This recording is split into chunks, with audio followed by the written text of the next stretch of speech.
Demikianlah, sekarang tidak ada penghukuman bagi mereka yang ada di dalam Kristus Yesus.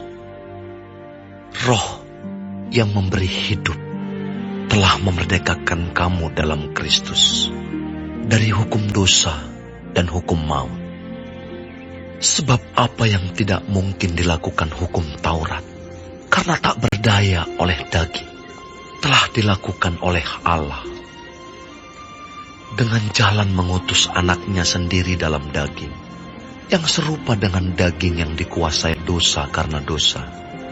Ia telah menjatuhkan hukuman atas dosa di dalam daging, supaya tuntutan hukum Taurat digenapi di dalam kita, yang tidak hidup menurut daging, tetapi menurut roh. Sebab mereka yang hidup menurut daging memikirkan hal-hal yang dari daging. Mereka yang hidup menurut roh memikirkan hal-hal yang dari roh.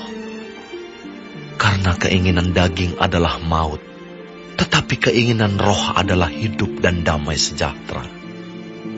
Sebab keinginan daging adalah perseteruan terhadap Allah, karena ia tidak takluk kepada hukum Allah. Hal ini memang tidak mungkin baginya. Mereka yang hidup dalam daging tidak mungkin berkenan kepada Allah.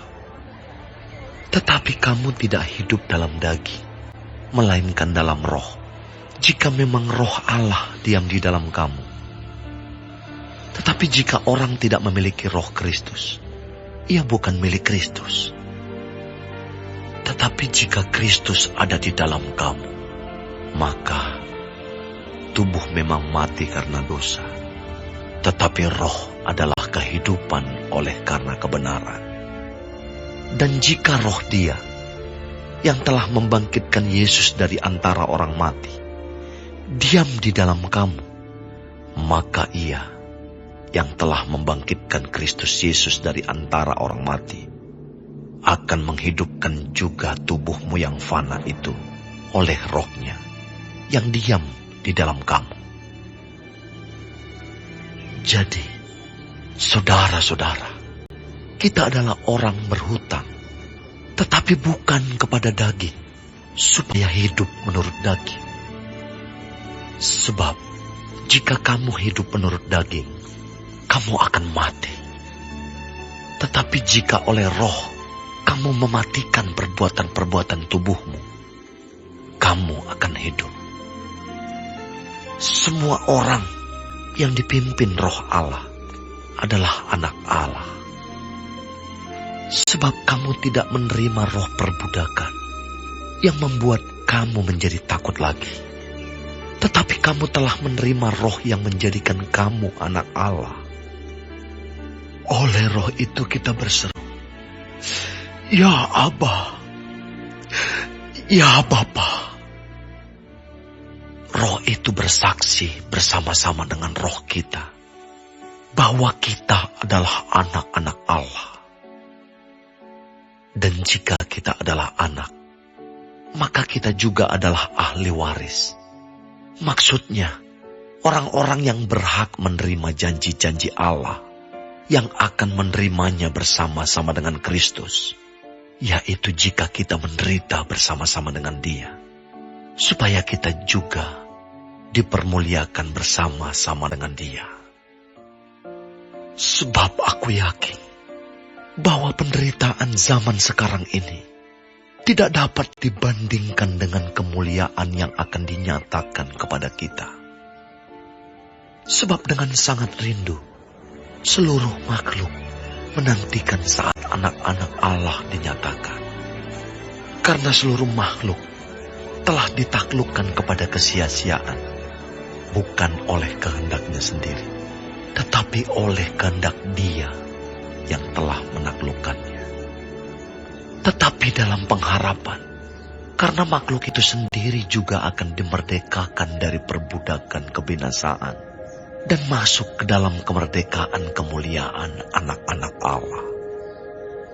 Sebab kita tahu bahwa sampai sekarang segala makhluk sama-sama mengeluh dan sama-sama merasakan sakit bersalin.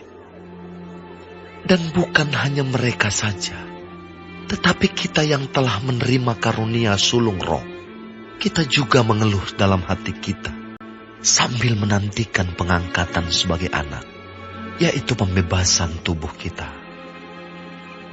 Sebab kita diselamatkan dalam pengharapan. Tetapi pengharapan yang dilihat bukan pengharapan lagi. Sebab bagaimana orang masih mengharapkan apa yang dilihatnya?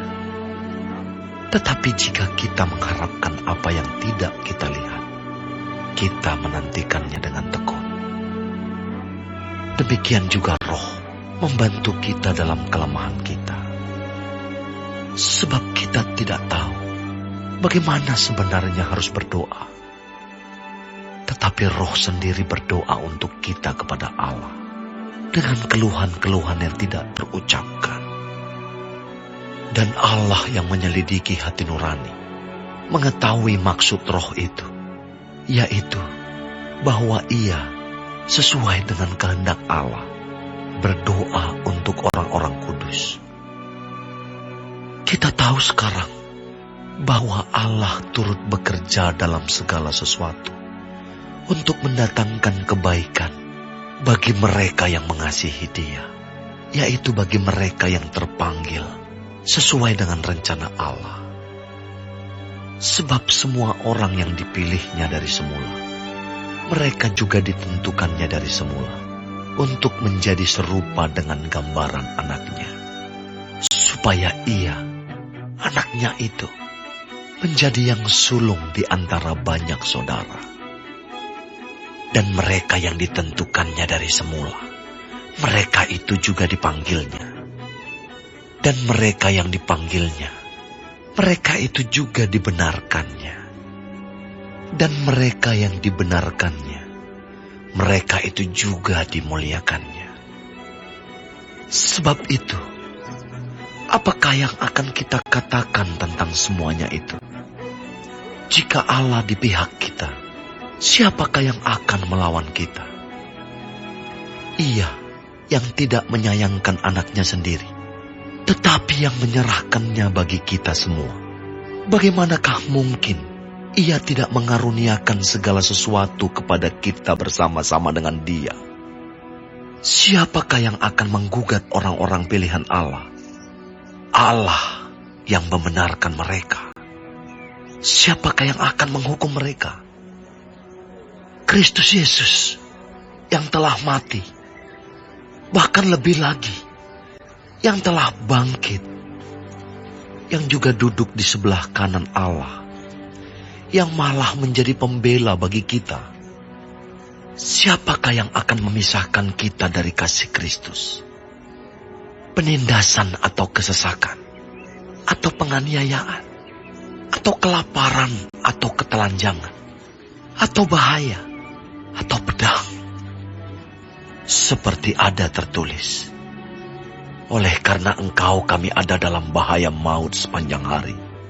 Kami telah dianggap sebagai domba-domba sembelihan. Tetapi dalam semuanya itu, kita lebih daripada orang-orang yang menang oleh Dia yang telah mengasihi kita.